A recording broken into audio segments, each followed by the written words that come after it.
So good morning, colleagues. Thanks so much for coming to this CETL webinar this morning. I'm Elia Grant-Fraser from Global Campus CETL, and I'll be the moderator for the session this morning, which should run for about 1 hour. With me, our presenter, we have Dr. Rohan Johalla. Now, before I introduce Dr. Johalla, we thought that this this seminar was very timely because we have the university discussing an AI policy, now an AI framework. And I know from chatting with persons, faculty, adjuncts, and so on, and even students, there's a great interest around AI and especially assessment and AI. So that's why I thought that it would be very interesting to have our first webinar that deals with assessment in AI, because I'm sure many of you are still a little bit in the dark in terms of, how do we treat with AI in terms of assessment. We have I'm very happy to introduce to you the presenter for this morning, Dr. Rohan Johalla, a son of the soil, we can say, from the region, Jamaica. And I think it is necessary to just give you a little insight of Dr. Johalla and his background and what he brings to the table this morning. Dr. Rohan Johalla is an internationally recognized leader in artificial intelligence, pedagogy, and inclusive digital transformation, with over 3 decades of experience spanning the Caribbean, the United Kingdom, the United States, Latin America, Africa, and Asia. A pioneer in advancing ethical and inclusive AI adoption in education, he has developed transformative tools and frameworks that empower educators, institutions, and global communities to navigate the evolving landscape of AI-enhanced learning.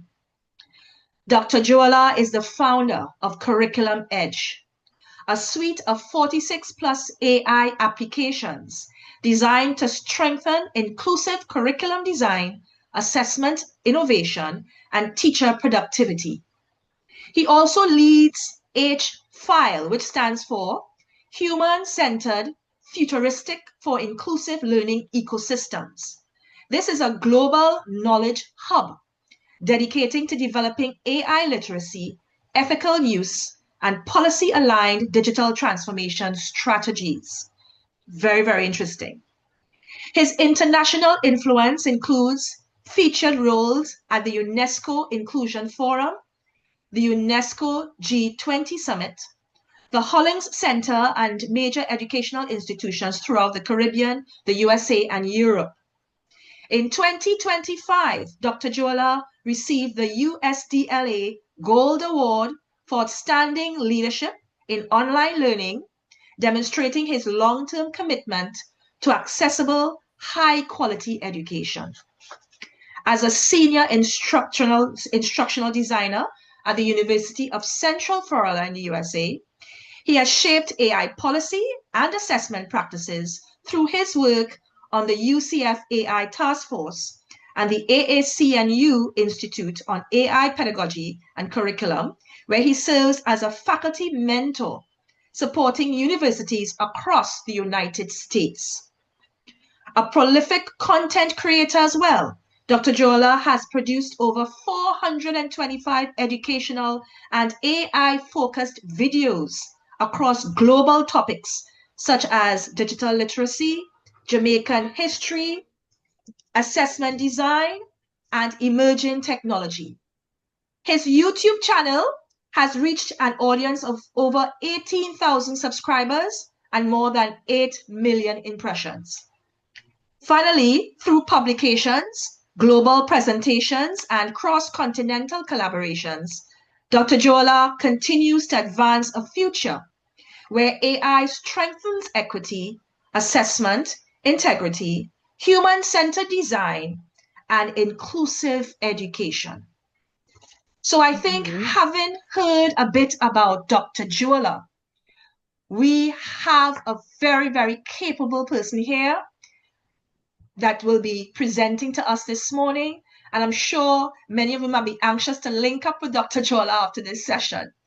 And I'm sure he is on LinkedIn. He has a YouTube channel, as you just heard. So I'm sure he might be sharing some information, further information about himself in case persons want to link up with him afterwards. So without further ado, I will now hand you over to Dr. Jola, and just some housekeeping. He will give his presentation, and afterwards, I will allow persons from the audience to ask him questions. So please jot down your questions, hold your questions till the end, and we'll have about 15 minutes at the end to ask questions. Okay, so Rohan, over to you. Good morning, everyone. Yes, there's always a time difference. I do not like the time change. Sometimes it gets me out of hand as it relates to daylight saving time here. But I'm happy to be here. As I said before, and of course, Elia would have stated, I am heavily connected to the Caribbean. As a matter of fact, people ask me where I'm going. I'm saying I'm going to Jamaica or somewhere else in the Caribbean for holiday. They say to me, is that the only place I'd love to go? I say yes, because Jamaica is home. So when you have situations happening in the Caribbean, I do cry. I do cry for Jamaica. I do cry for any Caribbean country that goes through any hardship. And at this point in time, I am with my brothers and sisters in Jamaica. And if you're present, I do feel your pain. I did a video recently about why Jamaicans abroad and overseas individuals have sleepless nights after Melissa. It's because we are torn apart, because our very blood that we run through our veins are connected to people in Jamaica. And of course, generally speaking, when the Caribbean hurts, other people across the globe hurt. So I want to start off by saying that we will rise in Jamaica again. And of course, I start off by saying I will rise because that is a sort of thought that I had, a thought that I put out there, and a thought that I was burdened down. And assessing and wanting to create something, I created an element that created a lot of impressions out there.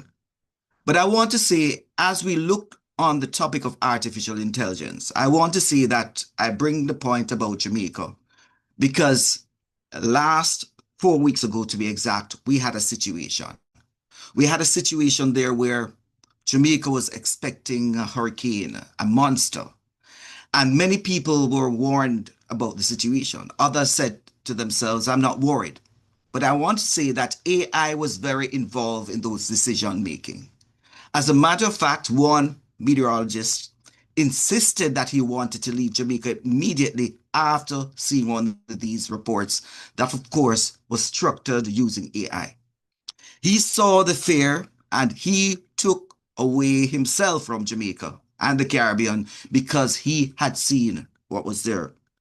Of course, because of AI and technology being used, we were able, and I'm sure, to use the information to save countless lives in Jamaica. So AI practically is being used to save lives. But we have reached a point that we realize now that the authorities are using it, everyone is using it, and it comes with another issue. It comes to the point that we are all a part of the AI system, whether we like it or not, or mobile phones, or conversations, how our phones are responding to us. And in every sector, even if you're using paperwork these days, someone will be able to do a digitized copy of that and maybe pass it along.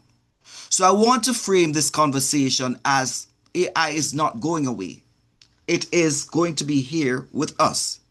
And one of the fundamental points that I always will say to individuals that the changes will not come from the provost office or the principal's office in relation to the technology adoption. It's coming from the students. So it's quite fitting that we understand when we talk about assessments, we talk about all these things, that it will be coming from, of course, the students. So we want to look at a few of our elements this morning. We want to look at how we're going to create that assessment. We want to explore the transformation process. Of course, we want to also explore how we can design for the future. But I want to start off with setting the context. Like any other situation, when it happens, you say to ourselves, we have to ignore it. So when, according to Lodge, and this is a guy I follow, he's from Australia, very academic in the field of AI, very noteworthy in the field of AI. And he stipulates, and I saw at that point when AI came around, everyone started to ignore it. And let me say this, I was already on the battlefield with AI because my last video, the first video I produced on AI was 2019, where I talk about will AI replace teachers and AI in education. Something happened to that video because that's the first video that got over 10,000 views in a very short time. But I wasn't on it yet. I was just testing the ground. But some people were already ignoring it at that point in time, not understanding what could be achieved. At that point in time, I was also witnessing the ability to use a sort of software. It was not AI, but more of an input output that would pull academic information to me and give me all the sources. But the thing about it, it did not write. It could not generate, of course, text itself. And if it generated text, it would just did not make sense. So when it came around, people ignored it. And when they realized students were using it now, they said, you know what? We need to ban it. So a lot of institutions went to zero tolerance as it relates to AI, no more AI at all. But within that context, it was not going away, it was coming. And students found so many ways to navigate the space of artificial intelligence to the point that, you know what? They said, you know what, we're going to invigilate. So let's get these big classrooms out again. Let's get these invigilators out and let them have their way and start monitoring. But the thing with invigilators, you know what? You have two eyes in front. And of course, you have so many eyes behind that can do so many things. So others decided, you know what, we're not going to invigilate. Let us embrace. And for those universities that embrace the AI, they got a jump start. They were able to move along the journey. So they embraced, so they got a jump start in thinking about pedagogy, in thinking about frameworks, in thinking about practice as it relates to AI, and also embedding their own research. Now, others said, you know what, we need to design around AI. And once they started doing that, they came up with the same problem in designing around AI. There's something missing. And we have come to a point where we say, you know what? We can't do the things that we normally would do before. We have to change how we walk, to change how we assess. And therefore, they started to rethink. And a lot of universities that I'm talking with now are at the stage, and I'm going to say to the Caribbean people, I don't want you to ever think that you are behind, because when it comes on to critical thinking, we have it in the Caribbean. We just need to put our things and move on. I am not a person who will stay behind the curve and watch. So my thoughts are more futuristic, and I do not stand within the context of university walls that say, wait until we see where the innovation is heading. I'm a futurist.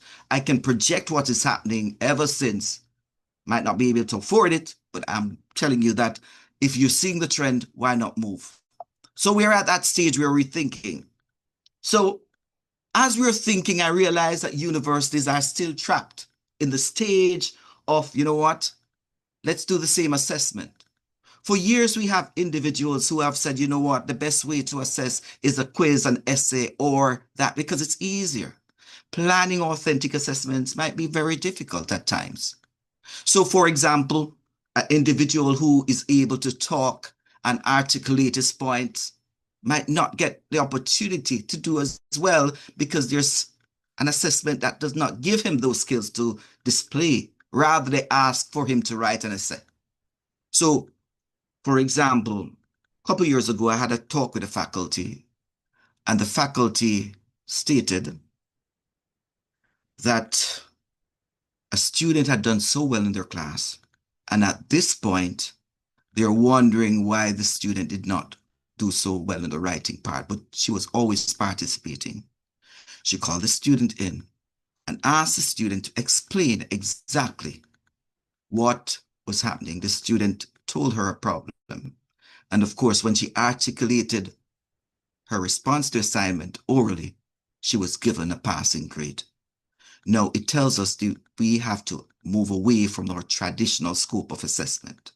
In this picture, we see the assessment is to climb a tree, but only one animal is able to climb that tree. And that is a very wonderful cartoon that I've seen. So I want to pause at this point in time.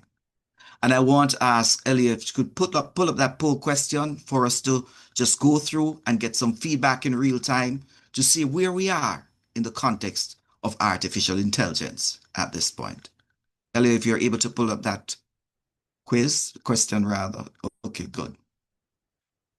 And we just give a 30 seconds to, not 30 seconds, a minute to do that. And once we've done that, we should be all right. And then we'll see the results.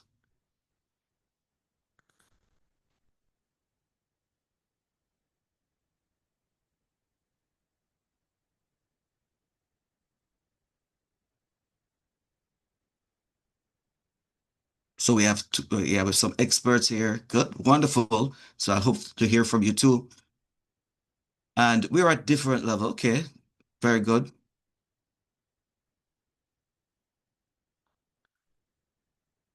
And the more I think I know about AI, is the more I realize I don't know. So it's always one of these things I'm trying to cope with every day. So we do have some individuals that are familiar. We should be seeing those on our screen at this point in time, somewhat familiar. 40% moderate, very familiar, 16. And we have some experts. Very good. All right. So if we can do the other, I think there was another question. Thanks for your responses. So we do have a mixture here. There's another question that I think we want to pull. If we could pull that one, that would be good too, if that's possible. If not, we'll continue. All right. 1 second. All right. No worries. No worries. Can you see? Yes, we're seeing it. Great. And this is a very interesting point that it sets the stage for the next, yes. 80, yeah, good.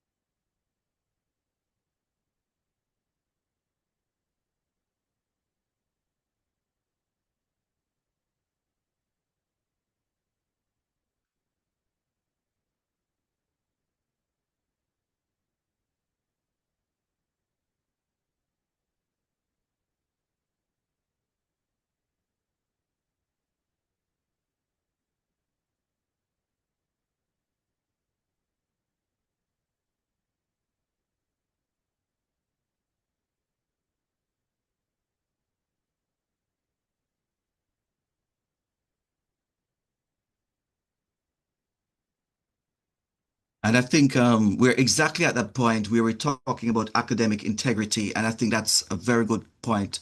That is comparative to United States. There was a research done recently where it was over 50% were concerned about academic integrity. Privacy was an issue. Reduce of human judgment. All these are a part of what we need to think about when we're thinking about assessment. Equity and fairness, no major concerns. And of course, all depends. So I want to start off this point because those are things that are concerning. The loss of academic integrity. You know, when you look, if you ever knew the song or the singers, Milli Vanilli, we knew that they won even a Grammy and everyone thought they won it, although they were never the singers. Tells you that we do have some issues that have happened a long time ago. But I want to start off. All right, we can take that the slide off. Thank you so much. All right. Okay. Okay. All right. What I want to say, as we understand the landscape of this, I want to say that cheating is something that is not new. Prior to that, in the 19th century, had cheating by just copying from your peers, from unauthorized individuals using books and so forth. Then, of course, it went to another system where we saw people were even whispering in exams. They had the ability to do so many things, distract individuals. To a point in some countries, they do have drones flying over examination rooms to ensure that individuals are not cheating. But with the technology comes a different aspect, as we can see. With the 21st century, we have changed to many things. Now we have artificial intelligence. Now you might say to yourself at this point, the ideal way of navigating that space is, you know what, having students in a proctored environment. It means that you're going to have, if you have 20 students, you have two proctors, or if you have a hall, you have several individuals roaming and you can have cameras. But I want to say that there are some concepts out there, like I have someone who talks about this. He says, you know what? We need to bring them in to be tested so they can be tested under examination conditions. The examination conditions that existed 10 years ago or 15 years ago will require a different sort of examination conditions now. On my face, I'm wearing a smart glasses. Everything that I said I'm not recording now can be recorded.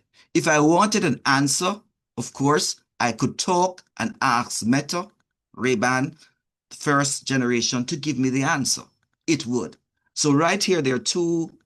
One is for taking a picture. I could take a picture and maybe send that picture to someone else for in that examination room or space. You say, okay, you know what? You're going to shut it down. So we'll have to have jammers in these examination rooms. So when we have these jammers for signals, or people might say, you know what, take off those glasses. You can't do that because these glasses are also tested. So we have an issue that if we're thinking about these sort of sit-down examination spaces and we're building policy for assessments, we have to also consider the technology. In my hand also on this one, I'll also put this one. It's another one. This one, let me turn it off. I don't want it to signal at this point in time. It's another one. This is a generation. This is the Meta glasses, and it has, of course, a screen that is right here that I can see, but you can't see. So in an examination room, I can take a picture, send it out, and of course, ask it to play back that image with the answer that I might have received offline. It has the ability for me to even move my fingers around using a band like this to send the signal back to the glasses. And of course, I don't have to have my phone nearby. I'm taking this one off because this one, if I needed to be tested, it would be extra money, so I didn't. But this one is the Meta Ray-Ban. It has a display right here that I can see. I can take pictures. I can get information. So in an examination room setting, I want to say, how would you navigate that space? So we have to think about not the technology, but rather how we're going to build pedagogical sound assessments to navigate the space with, of course, the use of technology.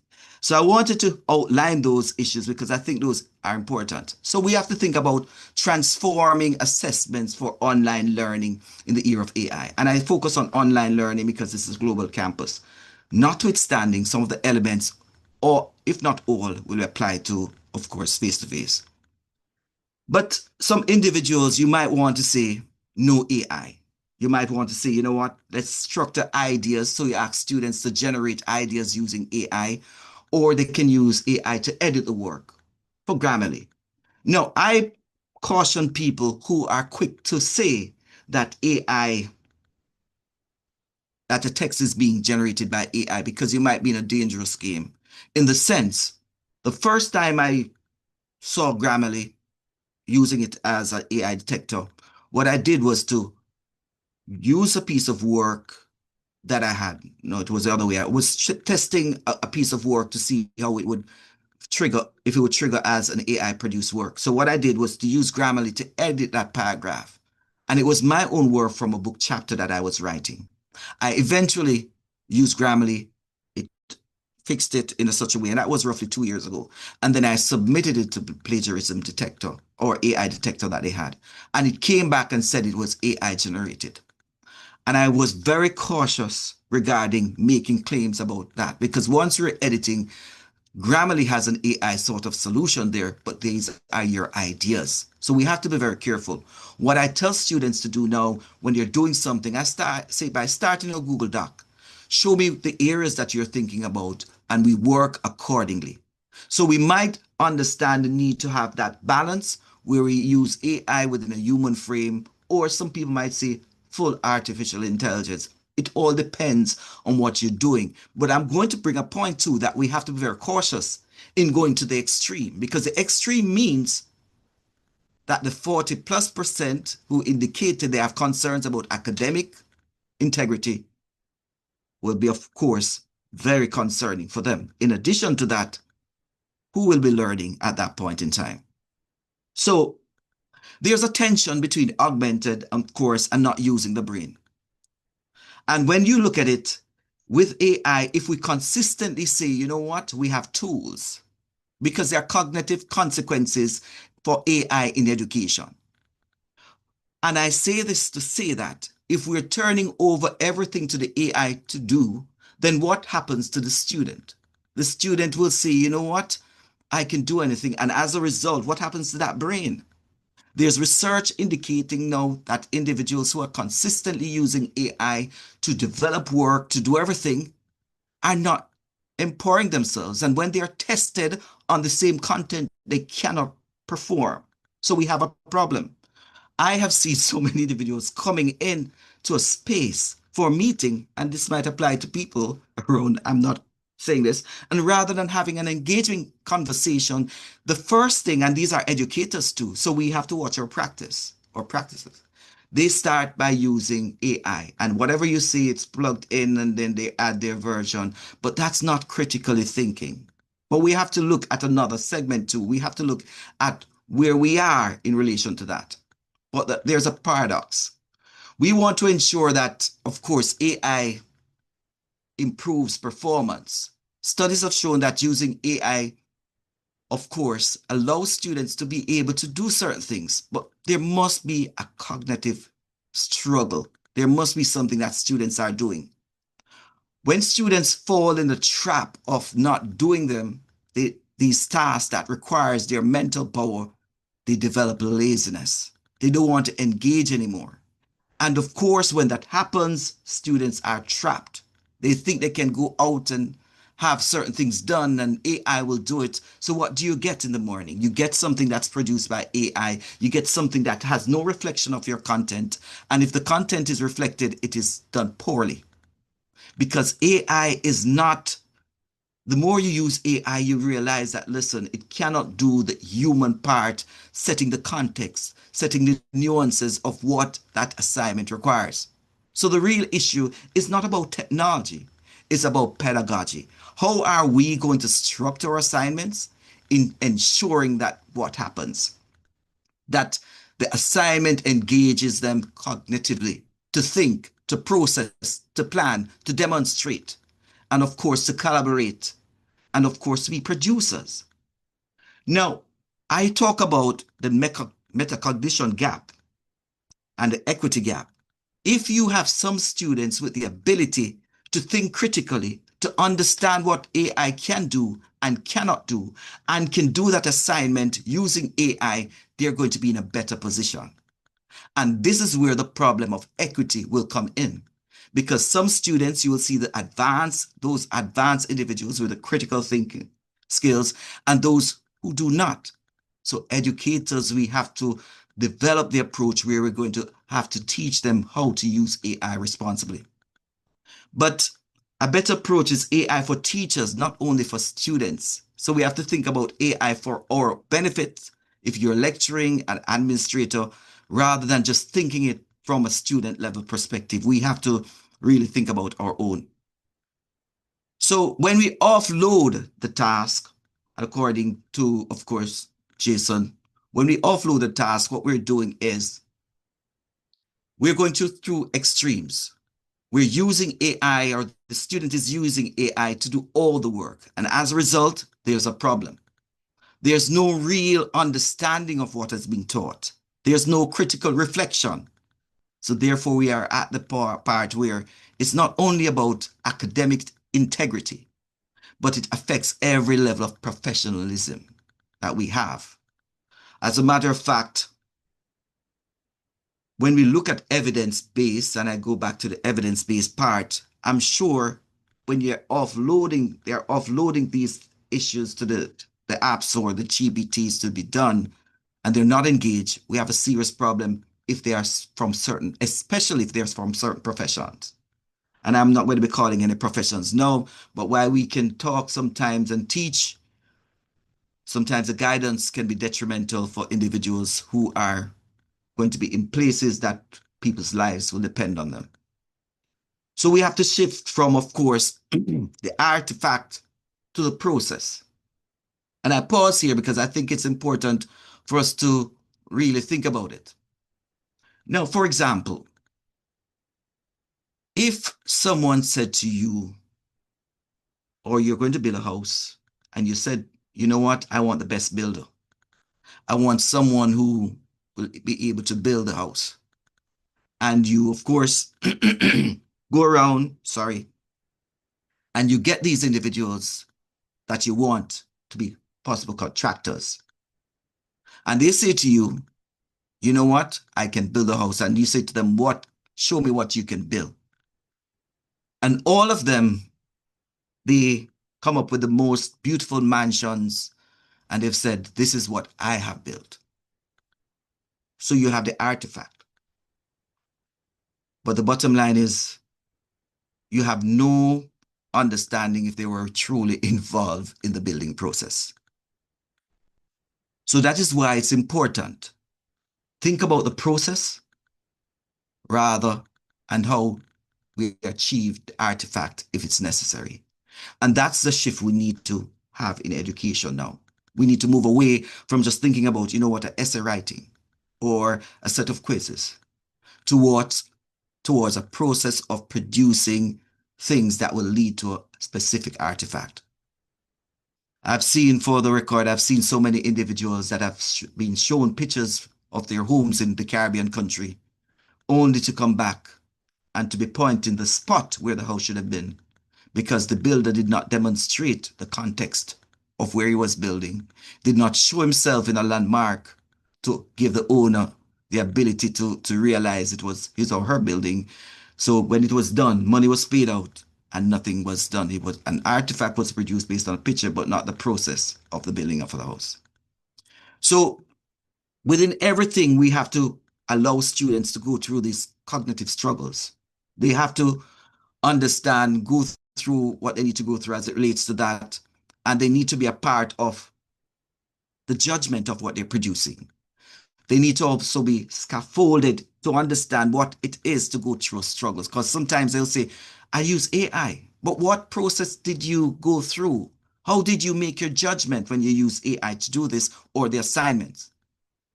And of course, not everyone will understand how to do that. And it requires some level of guidance, scaffolding. It's going to be necessary for the transformation of assessments to take place.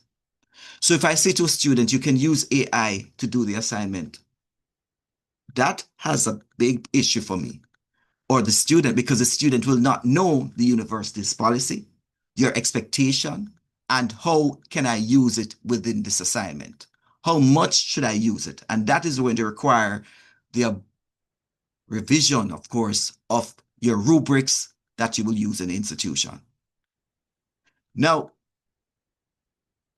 so we have to move also within the overload process. Again, I want to talk about at what point should I use it. So when you're thinking about engagement or offloading literacy, we're asking you to think about what aspect of the assignment should the students be using with AI? Should they be, of course, making judgments? And how can we move beyond this point with that? Because without that struggle or without offloading, they need to understand what can I do with AI and what can I not do with AI. And of course, within that possibility, you're ensuring that students undergo a productive struggle of critical phase in their thinking process to produce genuine work, because without that, they will not. So another way that we can look at it also is to see if we can promote situated learning, assessment rather. And one thing we can do as we look at that is to ensure that we shift again from just looking at these quizzes, these tests, to plan assessments that are within the context. A key thing, and I think Australia is moving towards that now, and I think it's going to be a faculty member from Trinidad, a friend of mine, very close friend of mine, said to me, Ron, I think we need to go back to doing some of these assessments in the classroom. And I think that's a possibility too. But when we're thinking about promoting authentic situated assessment, we have to go back and say, you know what, there are some things that students need to do. And we have to encourage collaborative work. But most of all, students need to, of course, articulate what they have learned. So in Australia, over a period of time, students are required to do an oral defense, have peer evaluation, and of course, do presentation because you want them to authenticate, of course, what they have done. So if a student has produced a wonderful thesis and they cannot, of course, articulate the foundation, the dominant themes, and what they found out, then they're saying they have no knowledge to apply. So that should be a part of the systems of assessments that we're planning in the future for the Caribbean, if it's not started yet. But there must be demonstration of that knowledge, whether it be application, demonstrating that you've built something, videotaping that, or, of course, oral defense of something that you've done, because I think those are going to be important. And when we look at moving along, we want to redefine integrity as it relates to what we're doing here. We want to ensure that the changes that we make, we don't start by saying, did you cheat? And that's a movement. Once we see something that's AI generated in any assessment, we're moved to the point that we think about cheating. But asking the student, what did you learn? I produce a lot of AI content that is generated from AI. It's vetted, it has to be researched. And I'm telling you, if I produce 8 minutes of video that was used by AI content to my research mechanisms, because I use several language models. I use ChatGPT, I use Claude, I use Gemini, I use Perplexity. I use roughly 4. I pay for all of them out of my pocket because that's how I learn. Now, I'm saying to you at this point in time, when I go through the system of pulling information in, and I have roughly maybe 3,000-4,000 words, and I want to summarize that. And when it summarizes it, I realize dominant issues are missing. I have to go back to the main text and ensure that it's in the summary. So that's task 1. So I've read the material twice. When I've finished that now, I have to go back and verify all of the fact stating claims made in that video and find a citation for them. So that's another level of work. And when I'm finished doing that, I have to move over to another point where I have to say, all right, you know what, it's time to edit. And sometimes in the editing of that video, I realize that there are some issues.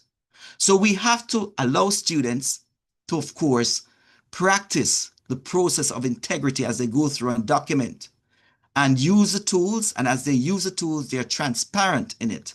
And all of this must be in your framework that you're going to set up from the university level into the syllabus, into the assessments.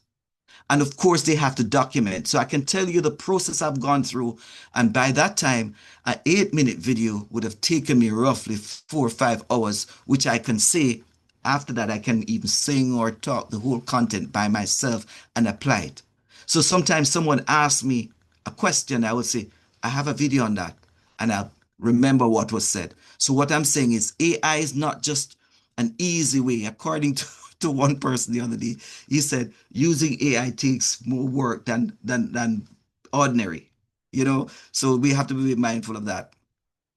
So teachers too and educators, I want to say this morning that we have a responsibility, and I know sometimes we think about this, that we can use AI too, and we should not feel guilty. And I'll say this, I've always said to people in the United States, when you think about artificial intelligence, think about this. There are others around you using it and not even saying they're using it. So that's another issue we have to be aware of. So what I'm saying is use it.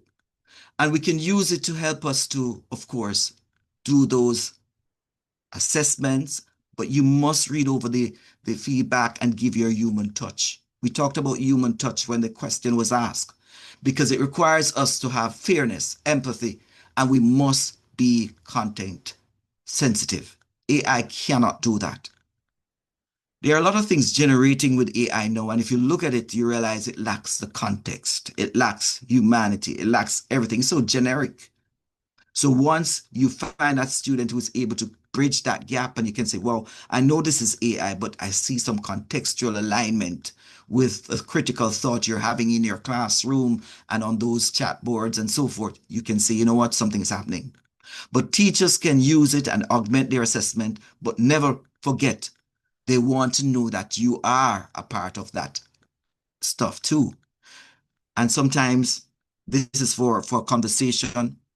If I'm using AI, I'll sometimes, in most cases, use it and, of course, declare that I've used it in that form.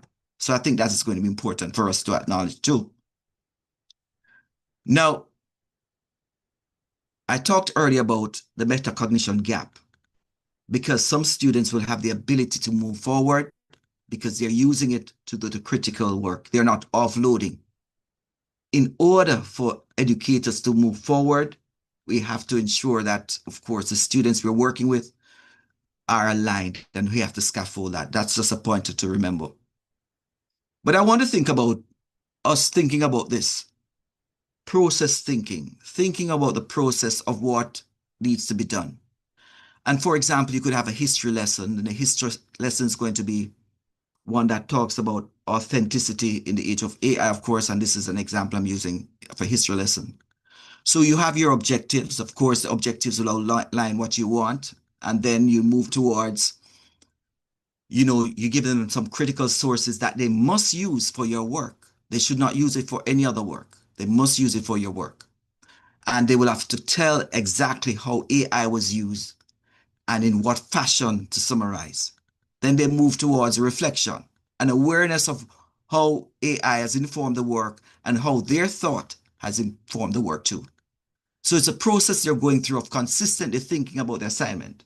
And then you could move towards collaborative sort of framework where they work with their peers to add more information to that assignment or to that project. And of course, the performance assessment, of course, doing something that they can demonstrate. It could be a video, it could be a conversation, could be a mini presentation, but you have to get them actively engaged in the process. So even at one stage that they try to go away with AI and let that AI do the stage, at some point they're going to have to come back to write that, of course, AI final part. Notwithstanding, they are AI generating avatars that can do certain things too. But it's always good to kind of put a few things in that can delimit these things rather than doing, it would take a very long time for them to do it. It's better they go in front of a camera or take out their phones and actually do it at this point in time. So they could have an end product. An end product could be a video, it could be a conversation, it could be something that they would have designed. Of course, this would have to be their voice or something talking over and just demonstrating their knowledge. Now, I want to talk about certain things that are certain things that are happening now. And I know I went through certain things very quickly, but we'll have a conversation. But I want to tell you that there are some powerful tools out there too that can be used. For example, the power of Notebook LM, a source-based assessment environment. Here on this side, you will see what is called a picture of a notebook. If you have never used Notebook LM, I'm advising every academic at this point in time or anyone to start using it. I pay for this. Notice my tabs are going up. I'm roughly about $100 worth of AI applications that I've been talking about. Now, within this application, I can pull over for this one 300 sources. It can be a source on African American history or Caribbean history. It could be any source. I've had sources on early childhood education. Over 300 source could be focused on Garvey. And when I'm finished, I can produce a sort of interactive quiz. I could use, for example, this could be used in a situation where I could, let me just move slide on. I could use this to, of course, allow students to read and do an assignment. For example, I could ask them to explain the position of the collections of articles.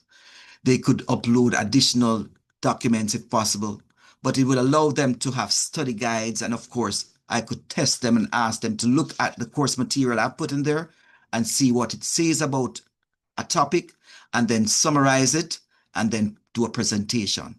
This is actually one on Gavi, so I could ask them to go into there, look at the sources, identify Garvey's dominant thought, cite these dominant thoughts, and then write an assessment, and then, of course, summarize it in a short video. That's how the process thinking and approach would work. If I wanted to produce a video on this same thing, I could produce a video and ask students questions on that video. It will give you 6 minutes of video. I could do quizzes and so forth that are connected to this. But what I'm saying, the stage and phase of assessment is being changed by the technology we're using at this point. So this is just one of the many sort of forward-thinking methods of assessment where you can have all your readings here and you can say, go and produce X or Y using the assignment guidelines that, of course, will be AI friendly. But as we go through again, I just want to wrap up. I'm giving a few points.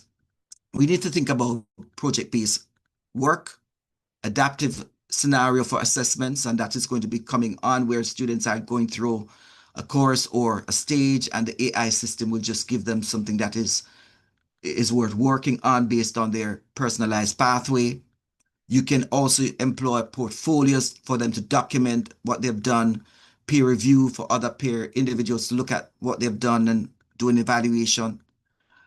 Role play, simulation, of course, and of course we have simulation in environments. We can have simulated environments where students can engage and be assessed. And I mean, those are technologies that are going to be high funded.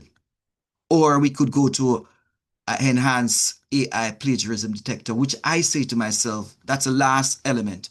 Because if we go back to that, we're going back to 500 years ago sort of thought that we have, that individuals must be tested in a classroom situation and evaluated in that way for the outcome. But there are many ways of demonstrating. For example, the scenario of the builder, he needs to demonstrate and show me that he has a capability of managing a project rather than showing me pictures of the house. I'm not going to take that one. So these are elements that he would have to consider. So I think as we go forward, these are some things. But I want to say to you at this point, we have to start at the beginning. We have to start where the point looks at where we are. And the first thing we have to think about is our university policies. We must have university policies that are going to be AI friendly and of course demonstrate the need or places that we want to go with AI. We should understand that AI is going to be in every sector and students are going to be leading. One thing I realized that student voices sometimes are missing from AI policy design. I said that in a meeting the other day and someone said students are difficult to find because they're so busy. Well, if they're difficult to find, they'll always be leading the way as it relates to new and emerging technologies. And universities will always consistently have to catch up. So as we move towards our policy and we design our policy, then we're thinking about critical AI literacy for teachers, educators, and students. This is important because it sets the framework of how assessments are going to be designed, how syllabus is going to be designed, how curriculum across the open campus, the now global campus, the University of the West Indies, and across the Caribbean is going to be designed. And then we have to move towards a transformation of authentic pathways to assessments. So those are some key indicators that we have to look at. And I have two sites. I'm going to share the website information with you. There are some ideas about assessment in early childhood education using artificial intelligence, and of course, in higher education. So some of these things you can use if you have already. There are 100 strategies that you can use. One is for really thinking about higher education, assessment of learning, for learning, as learning, and for, of course, the strategies for early childhood education. And this site is available. I also created a course, which I was somewhat disappointed in the take-up, which people were saying once they went in, wow, why didn't the others follow up? But it's a course that talks about AI as it relates to AI in early childhood, because I think that's important. because we are trying to keep up with the change, but we have to also consider the generation to come. And that is going to be fundamental for us to achieve our goals. So my final thought is, individuals, if you're thinking about assessment, we cannot walk the same way we have walked over the years in relation to assessments. We have to diversify, we have to think critically, and we have to revamp our assessments, because now AI is here and the students are using it and they're changing their voices. We can do so many things, but we need to get them actively engaged when they're using AI so they're not passing over their cognitive load, I mean their thinking skills, to the AI, because when they're going out there without these skills, I would say the future will not be bright. I end on that point.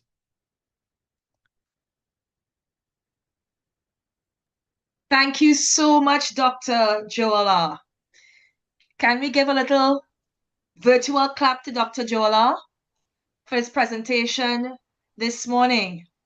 Wonderful. I think he gave us a lot of food for thought. As the poll would have indicated, some of us may have been thinking this way previously, but I'm sure a lot of the information shared this morning may have been new to some of us. At this time, I want you just to take some time to reflect on what was shared. And if you have any questions, now is the time to ask your questions.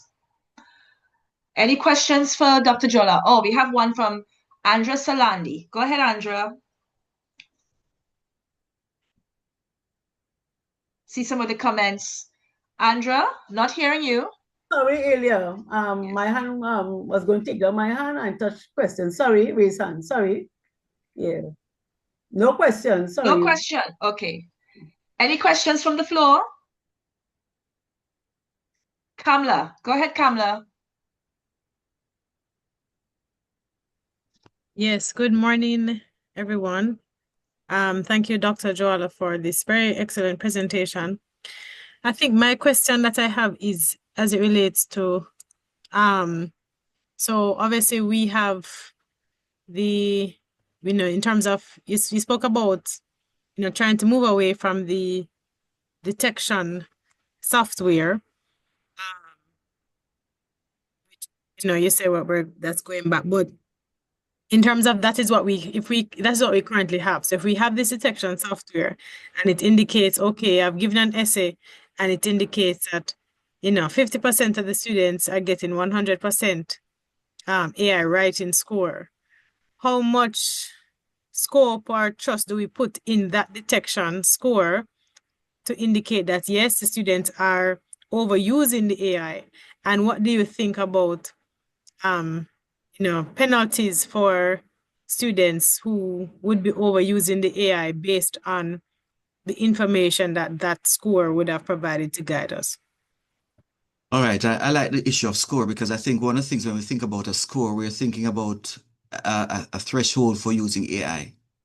And that itself here has been problematic, because there have been cases where individuals have said a student used AI and it has gone to a court because the student, of course, did not use AI. Rather, I know there's going to be some time for transformation, but we have to be very careful. I started the point I made earlier by asking, not what did you cheat, but what did you learn? So how do we facilitate kind of merge out those two thoughts, in the sense that rather than taking a deficit model, because I can use Grammarly, and Grammarly can, of course, lead me to, of course, having these problems. And it's a thought that institutions are struggling with here. Some are using some stuff, and rather too, within an essay, and that's a problem of essay writing, in fact, as it states at this point in time. So I would say to you, be cautious. I would ask, I know there are policies in the Caribbean regarding the plagiarism and that sort of thing, but we have to be mindful of the threshold, because sometimes individuals are writing in a frame like that. For example, you might see the word, as I delve into this now. I never seen the word delve on, I know the word delve, but I've never seen it in so many academic pieces of writing and articles until AI. So it's telling me that even journal articles now have become a place of that. So we have to be very mindful of that. And that requires a kind of structural thought, sitting down and understanding where AI is going, because we have to be very careful, because sometimes I will talk freely and someone will say to me, you must have gotten out of that of AI. No, I'm just thinking. So we have to be very careful of these assumptions. But I know the standards are to use some software, but be mindful rather than starting at a deficit point of saying cheating. You maybe want to have an interview with that student, which might not have been a part of the policy before, to say, what did you learn from the assessment? And that might be a starting point.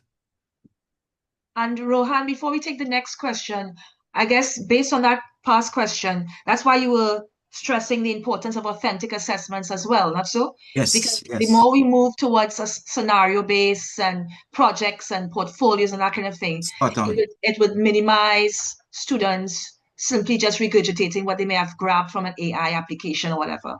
You know? Yes, spot on with that. Yeah. Okay, great. Let's go to Paula Holmes. Thanks for that question. Excellent question. Paula? Thank you. Thank you, Dr. Fraser. Good morning, everybody. Really, really a lot to think about.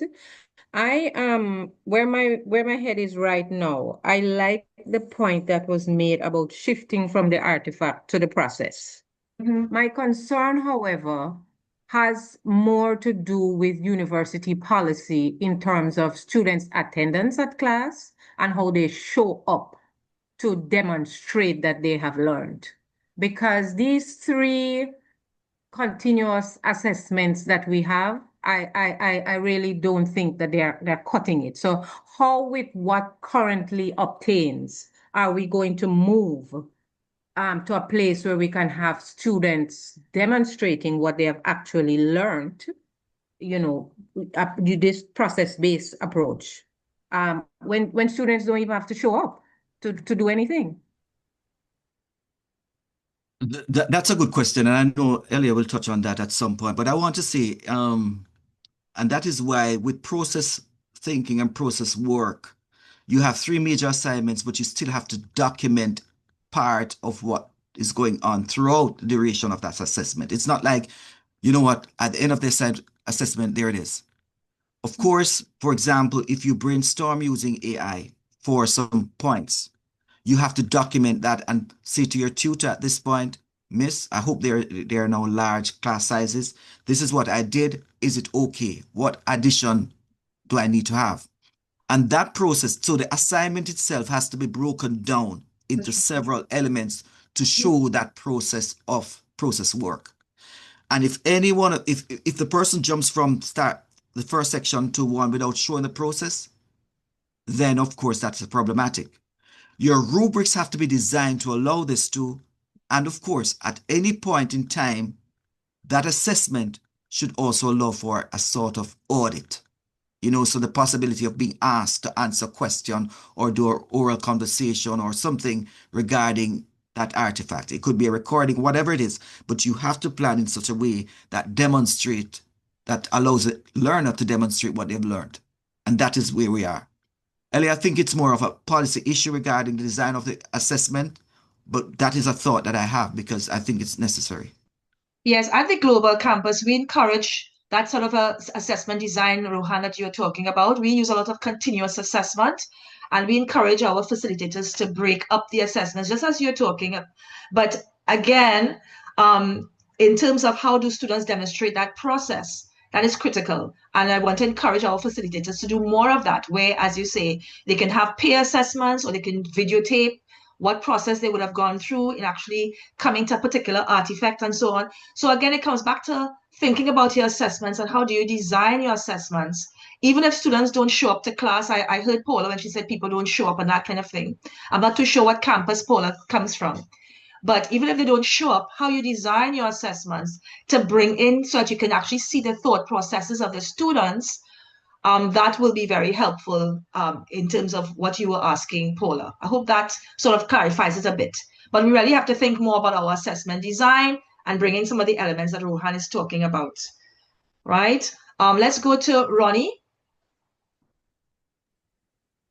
Hi, I'm Elia. Good morning and good morning, colleagues. And Thank you very much, Dr. Joala, for a very simple but profound, impactful presentation. Just a quick question about, I suppose is about ethics, but we are conditioned to believe that the AI tools are culturally neutral, but they are not. Well, the literature is showing that that is not the case. And a lot of the algorithms that go into these tools and mechanisms are very biased slash come with their own prejudices. I was wondering if you have thought about how do you how that might impact assessment of students using AI tools, because it seems to me that if AI tools are culturally specific, then it poses a problem not just of ethics, but in terms of the if I'm thinking about the Caribbean, we have a way of being, we have a way of speaking, we have a way of writing and interpreting.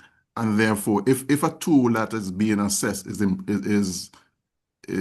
not sensitive to cultural ways of being and expressing, then that poses a problem for academic assessment.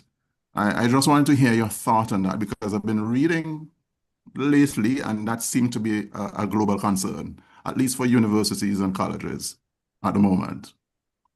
I think that's a major concern with the language models, who own these models and the algorithms. So what you always get is a dominant thought within that algorithm, and it pushes content to the Caribbean. For example, you might ask something about early childhood education, and it's going to push something that's dominant towards Europe, Australia, and America, and might not contextualize our Jamaican setting. So as individuals are using it, they need to really, and that is where you're not offloading that critical sort of cultural connection. Students need to be taught how to interrogate these, of course, tools to get the best. But it will not get the best as it relates to our culture, because that's a part that's missing. So I think in every sense, as the assessments are being planned, this is where the design of the assessment will need to ensure that these dominant cultural specific items that are connected to the research itself or to the work that is being done is articulated in the assignments. Students also should gain the level of AI literacy necessary to navigate the spaces. And I'm telling you this also because as I stated, I do a lot of generative content, and sometimes I use up my token, so many tokens, just to get a Black person to fit the context that I want them to be in. You understand? Because if I ask for family in the Caribbean, if I'm not careful, it will produce a white family in the Caribbean. That is the sort of thing we're going through. So the very language models are, in fact, specifically designed for Eurocentric sort of belief. Notwithstanding, I do hope that we ourselves would have our own little language model that will kind of differentiate. And I think that is possible to have these parameters that ensure that our culture is represented. I hope I answered that question, but that was a very excellent question. Excellent. Thanks for that response as well, Rohan. Next one, Anthea, and then Esmond and Justin. Hello, good morning, everyone. I'm from UWI Tech, and I teach on an action research course for teachers. I very much encourage them to use AI in all the different parts of their research, because they do collaborative research and they have to produce an entire report in just the 12 weeks. So I've been using it and I've been feeling very guilty about it. So I searched and I did find a declaration of generative AI, which I have put into it, but I think I probably use AI to find that as well. And I searched some foreign universities. So my question is, and kind of for settle people to answer as well, is there a UWI policy on that declaration? Because what I found was, I kind of copied some foreign universities, how they stated it, and reworded it a bit to put it into my requirements for the students. So, Dr. Joala, so you mentioned university policy. Are you collaborating with UWI to create a policy so for major student assignments where they have to do writing, that they must submit some kind of declaration of generative AI in it? Is there one currently existing? I saw something in the Faculty of Engineering, but I'm not sure if there's a general UWI policy. And I'll I, leave that question to yes, you. I will jump in here and I encourage my fellow CETL directors here as well, Justin and Mervyn. Yes, we have a policy, and just yesterday there was a meeting where it was discussed further and it's going to evolve into a framework. And students are supposed to indicate where they would have used AI in their pieces and so on. I don't know if Justin wants to add anything or move into that. Sorry, I'll come back to you, Esmond, in terms of the policy. But soon it will be widely distributed. Go ahead, Justin. Sure. Good morning, colleagues. It's still morning here, so I guess Dr. Joala. Yes, there is a policy that recently came to fruition after some time. And that policy has gone through, I think, academic board, at least on this side, and I think on the other campuses as well by now. Yes. So you should be seeing a little more as it pertains to that. Now, that policy sort of outlines, gives general guidelines. It's not very prescriptive by any means, but it definitely gives some sort of guidance on the general use of AI, and some of the protocols, if you want to call it that, in its integration throughout the university. Of course, it's not a one-size-fits-all. It's not prescriptive, as I mentioned, so it's still something that provides some guidance, but allows for some sort of flexibility. So it's not that ban AI altogether, because we know AI is here, but it certainly helps in the way it can be integrated from course to course. So it's case specific. Yeah, I don't know if that provides some insight.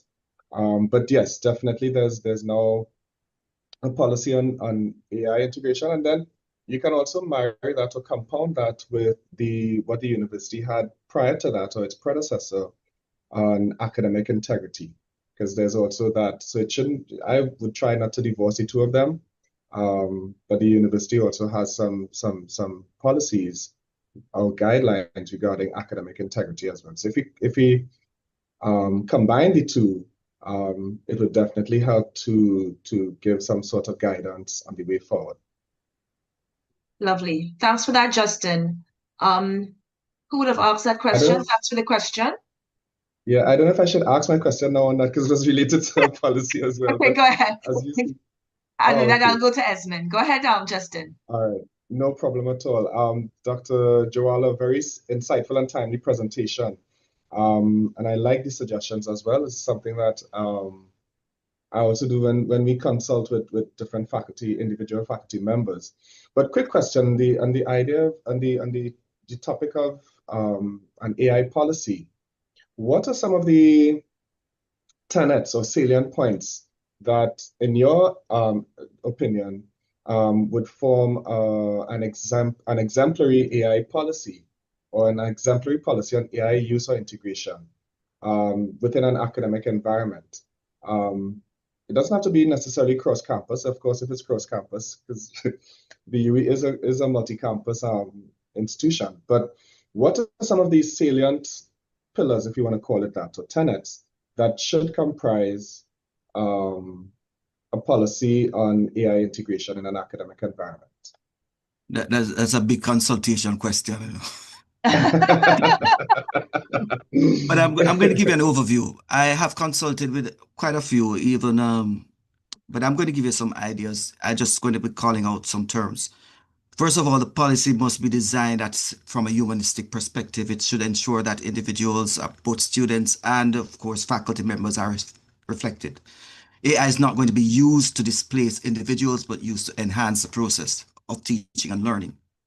The policy should also give consideration to what level of AI use is going to be allowed for assessments, and that should be, of course, governed. It should also talk about data privacy issues, because when you're using AI, it's going to be taking in data, whether from students or from teachers.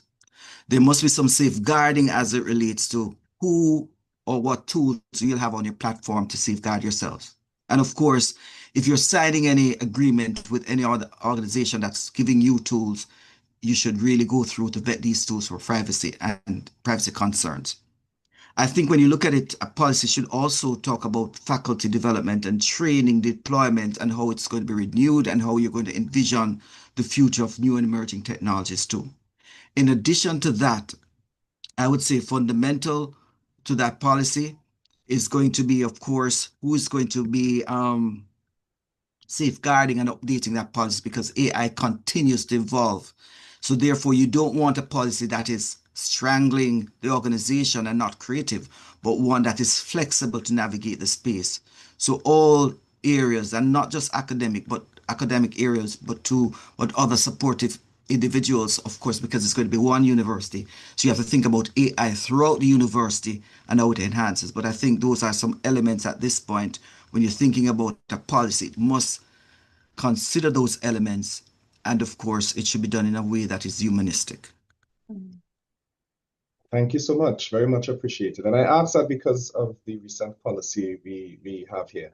So thank you so much for that. And the way Rohan rattled that off, Justin, he has it down pat. So it was so good to get that insight, Rohan. We have four more hands up. We have four hands up. And after Sasha asks her question, we'll bring this to a close, okay? So we have Esmond, followed by Mervyn, Omar, and Sasha. Go ahead, Esmond. Okay, thank you very much. Good morning, everyone. Thanks, Dr. J, for an excellent presentation. So easy to follow and empowering. Mine, I don't know if mine is a question or it's more of a concern or an observation. I think it's more along that line. When you made that statement, students are difficult to find, a trigger went off in my head. And I started thinking, we're here this morning and we're investing as myself, course instructor online, research supervisor, and we're here understanding some of the workings and the expectations. But my thought is more on the alignment with what we know and what the students know. Let me just jump ahead from my notes and say, as course instructors, I can sense that some of our my colleagues may be saying, gosh, a part of the class will have to be spent teaching students about this. We think of even APA when the library, put on the seminars. The students are difficult to find. So right now we have the course guide that is posted in all the courses. And what I did just from a practitioner's viewpoint, like this semester, for example, in each assignment, I would extract, and in the meetings, I will share, okay, students, the UWI does allow the use of these tools. So in my assessment right now, I make sure I take that excerpt from the course guide because that's outlined there, and I share it with the students. I will look at the options as outlined within the course guide, which would form part of the university's existing policy. So I'm starting the teaching with this in mind, sharing with the students that, yes, you don't have to hide and do it. If you look in the course guide on page 14 or page 12, these are the rules. And I'm using that to guide the students, even during the initiation of the assessment guide. However, my concern is still this: how both of us can be more aligned to the expectation. The policies are there, it's in the guide. Could there be for the student after they have attended a meeting or at the start of each course. There's a little box that they check to say they have read and they will comply with just a little. I think that will give them more of a responsibility. So there's the checkbox just at the start of the course when they are going into the course to say, I have read. Yes, just, that little check that you gave us a while ago, which was, I found so helpful when you asked us what level we are. And that's just, if the administrators listening now, I don't know if this will make any sense at all.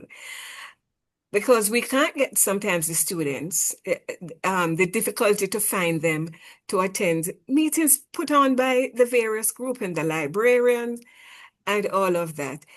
And students will come in late and say, I joined the course late. So, that one already needs individual coaching. Just the fact that they could not pay their fees and they probably joined the course 50% when we're in. So my concern is the alignment.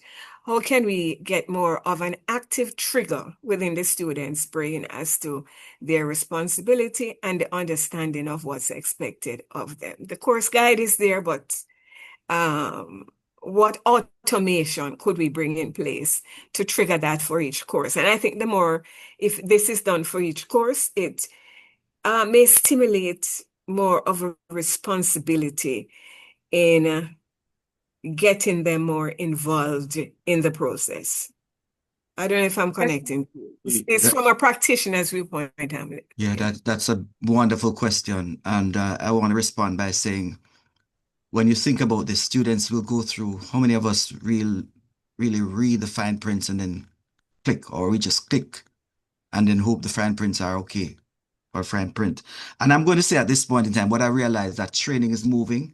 So for example, if a student enters a course and is about to begin that course, the student is, I don't use like the word locked out, is prohibited from doing or engaging in a module until they read and answer 3 or 4 questions that is explicitly connected to what you want to achieve there.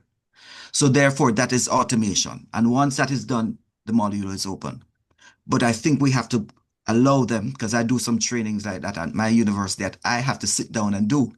And they'll pop up and I can't just scan through. If I'm getting the answers incorrectly, I have to learn until I can get them correctly. So if we can shut down these courses first, or the module, and once they're finished, they move. I don't know if you have the mechanism there, but allow them. It could be an easy video talking about it where someone has produced something requiring the need for that sort of talk and conversation, and then they have 4 questions that they have, and once they have answered it correctly and tick that box that they have read the document, then they are allowed to go through.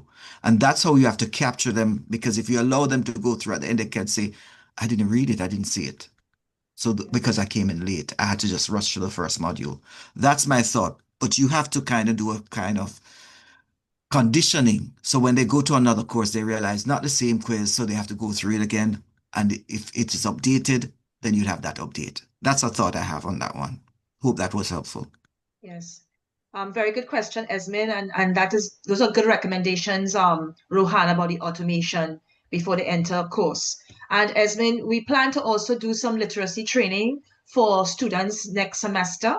And as you said, certain things can also be built into orientation, the orientation module we have, as well as in the course guide. So we'll try to tackle it from all angles and working in collaboration with APAD as well. We will try to address that item that you brought up. Okay, let's go too quickly to Mervyn, Omar, and Sasha, because I'm sure Dr. Joala has to move on. Okay, so Mervyn, go ahead. Okay. Thank you very much, Elia. Isn't this your first webinar as CETL? Yes. So congratulations. Thank you. Thank you. Now, I know you had webinars before, but not as CETL. Okay. So thank you very much, Dr. Jola, for your very informative presentation. I want to go back to that whole aspect of shifting to the process of the assessment. And I think you underscore reflection as perhaps one of the things that we might be thinking about, or we could be thinking about as we seek to set assessment tasks. But I'm wondering, that as we move forward and as the technology advances, will not AI be able to do some level of reflection? And how do we keep ahead of the students? So that's one. I have two short questions.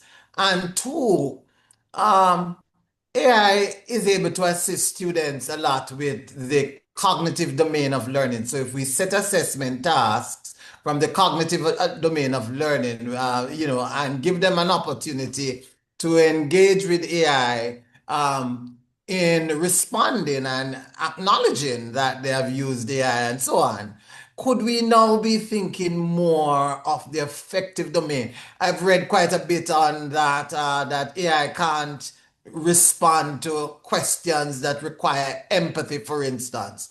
So is there an opportunity for us as educators to focus more on the affective domain of learning and bring it more into conversation with the cognitive as we seek them to give us their true understanding of subject matter content that we want to test?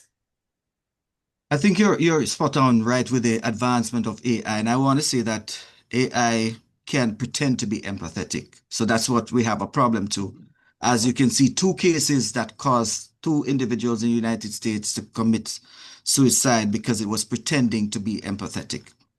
So we have to be mindful of how we do things. But I think one of the key things is going to be documentation. And of course, AI can, of course, put the domains into the responses.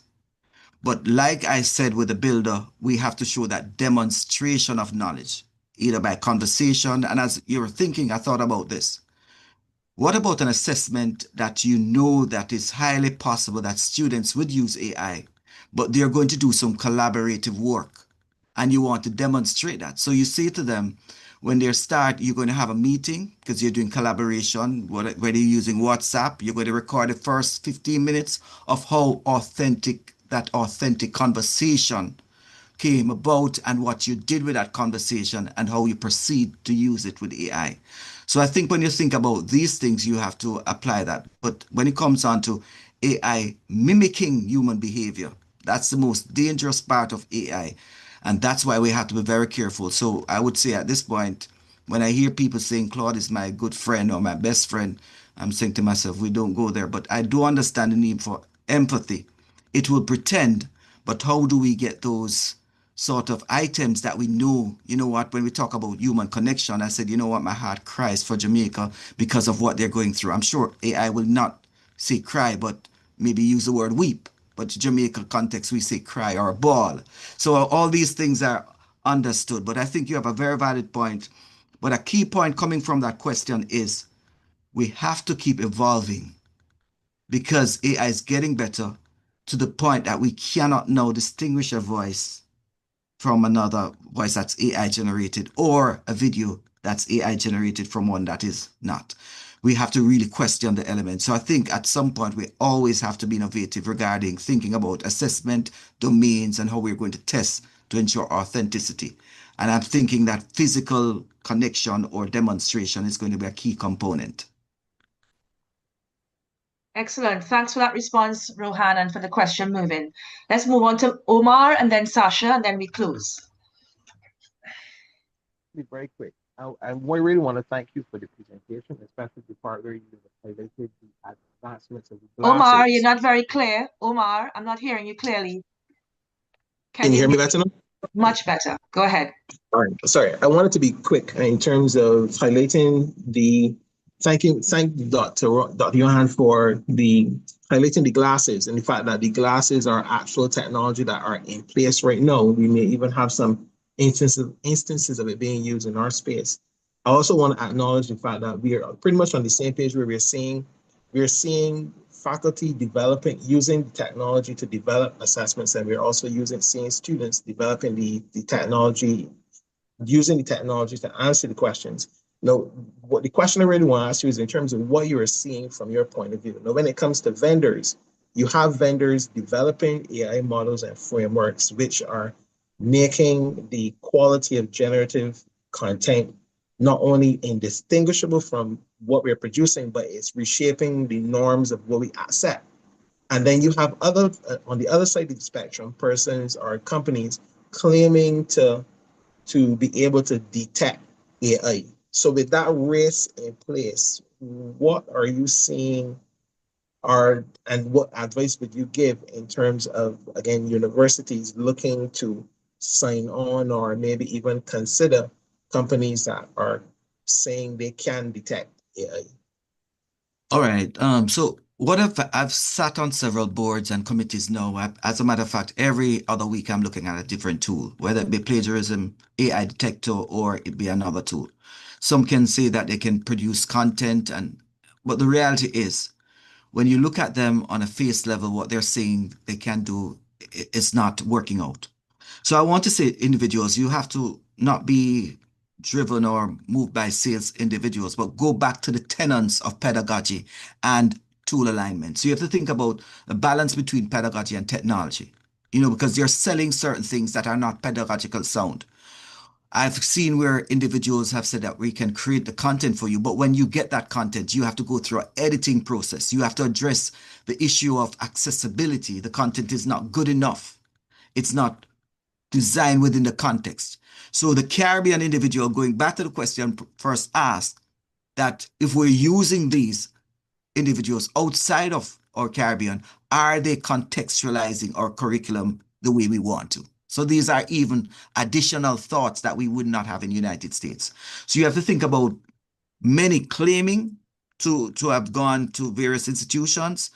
And the bottom line is, I would say that with AI detectors, you have individuals using them, but they have also countered that by having online proctoring examination where individuals can sit around, of course, a computer and do an exam. So I would say to you at this point, if you're going through the selection of any tools, I think you need a technology council, and that could also be a part of your AI framework or policy, because that technology council is going to guide the ethical use of those technologies, is going to look at the safeguarding of the technology in the institution and so forth. So it's a combination, but we have to be very mindful of these companies that are promising to deliver certain things, and some of them will not be out there at any point in time. So signing contracts or engaging with them should be carefully considered.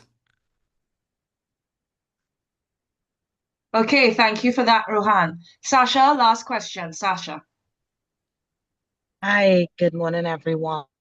Thank you so much for the presentation. It was quite insightful, and it certainly has me thinking a lot about the integration of approaches to, consider ensuring that students are able to think critically and so forth.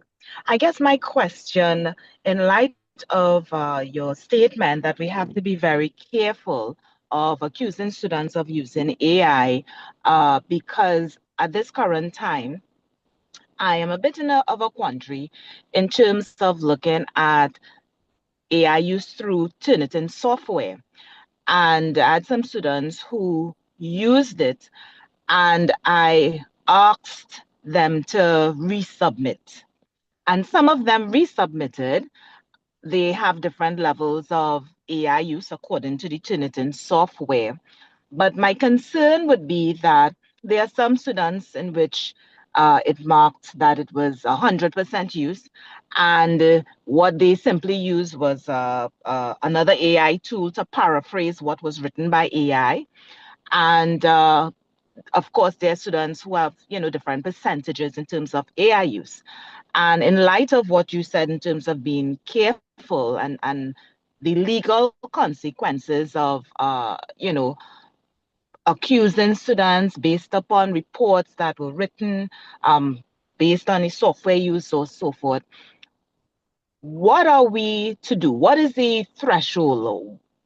How do we approach students when there are scenarios like this so that we can not accuse students inaccurately, provide some sort of space, some sort of considerations for students who may be, may not have used it, or students who have used it in that manner, in such a, regard, in which 100% use of the AI software has been, used in terms of their submissions. What do we do? What is the safe space? What's the best approach in terms of tackling a situation like this?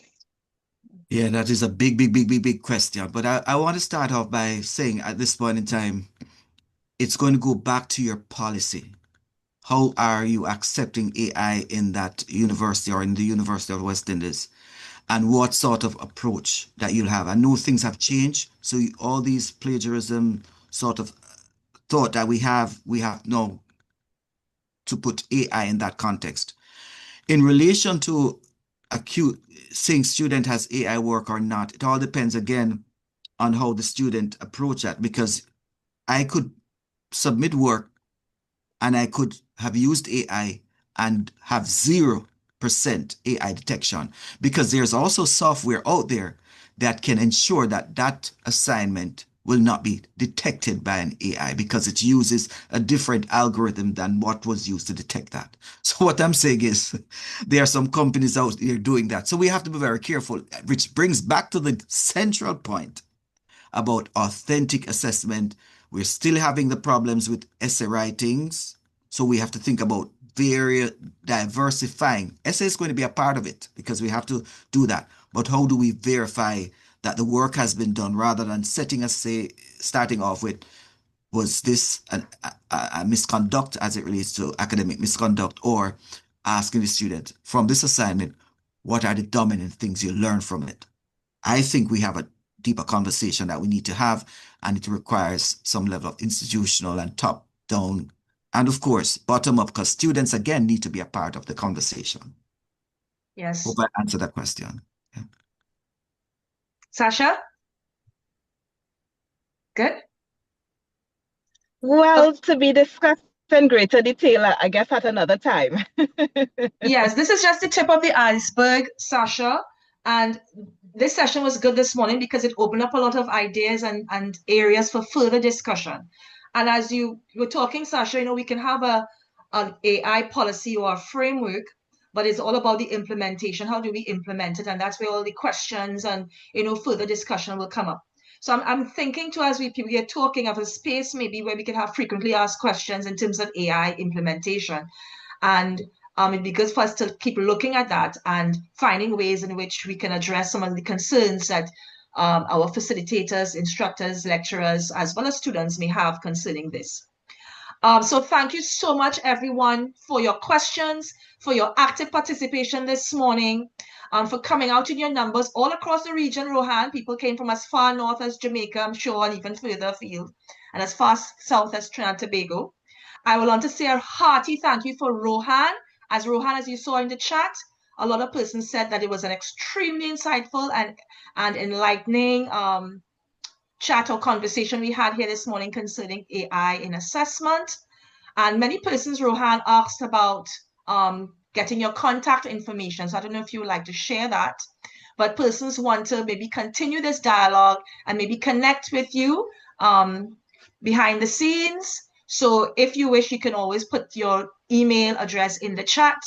And also I can follow up as well, because Rohan will have indicated that he has developed this H-file connector hub that connects people and where you can discuss about AI things. So I can perhaps get together some of these files and share it with those who would have been here this morning.